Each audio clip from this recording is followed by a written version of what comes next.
It's crazy how people wanting to come see Yosemite, but then they find out that there's something over here on the other side of the hill and all this beauty, and start to see all these people like, whoa, we can come over here and visit. It's awesome.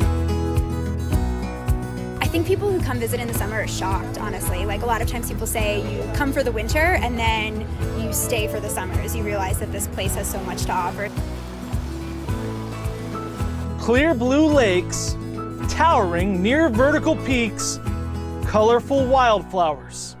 Summer in Mammoth Lakes is short, but boy is it sweet. From Fresno, just getting to the Eastern Sierra is a treat. Through Yosemite National Park, then south on the 395, a road I never get tired of driving. Of course, it's then great to get out of the car and do some hiking. The top trail in the area has to be Little Lakes Valley. This is an out and back that passes 7 main lakes with those tall, rugged peaks always in view. Plus, the trailhead starts you at 10,000 feet, so there's not much climbing required.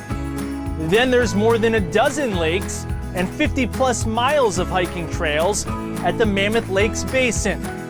A favorite here is taking the Mammoth Crest Trail at sunset and working your way up toward Crystal Crag for a great view of Lake George, Lake Mary, and Twin Lakes. One more easy but rewarding hike is a 5-mile stroll through Redd's Meadow to see Devil's Postpile National Monument, famous for its unusual-looking basalt columns. And then following the middle fork of the San Joaquin River, you'll come to Rainbow Falls, a 101-foot waterfall. We get so much snow in the winter that it looks completely different in the summer, and you're almost shocked at how open it is, how green it gets from how white it can be. Mammoth Mountain is especially different in the summer months, now more than ever. The resort just installed a Via Ferrata, which is a series of steel cables, iron rungs, and suspension bridges, all fixed to the side of a cliff. It offers the nervy exposure of rock climbing without any real safety concerns. As you're clipping into the cable system at all times, and in small groups guided by an experienced mountaineer. Via Ferrata means iron path and is popular in Europe. Mammoth's Via Ferrata is the first of its kind of the western United States.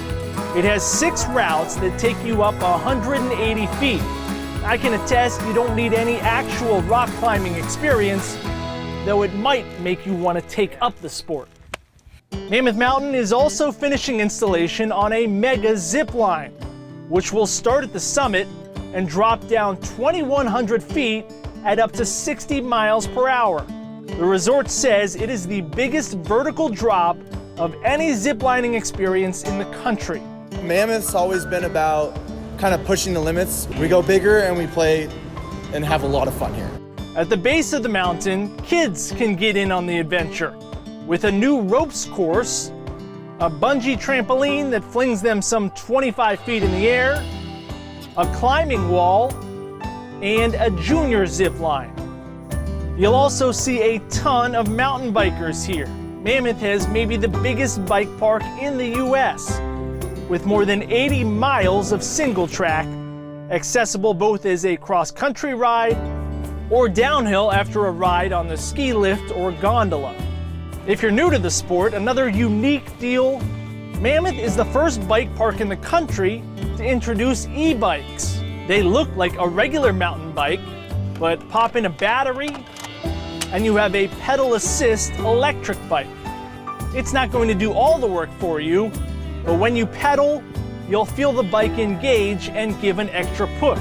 It's just like if you were Lance Armstrong pedaling into something and you have that extra power, but you don't have to do it, so yeah. This makes life significantly easier going up hills and allowed us to go all over town, from Minaret Vista to Lakes Basin, without any real signs of fatigue.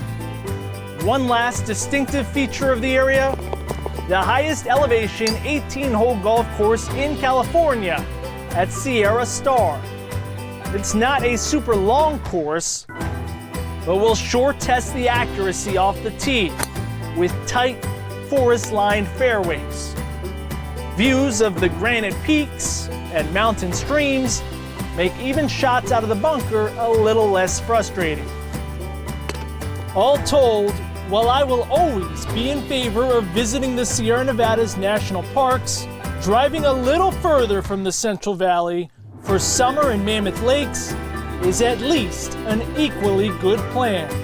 It's so much less crowded, and you're getting that same type of like surreal beauty, but it's not wall-to-wall people. Yosemite is right in your front doorstep, so it's automatic that you go there.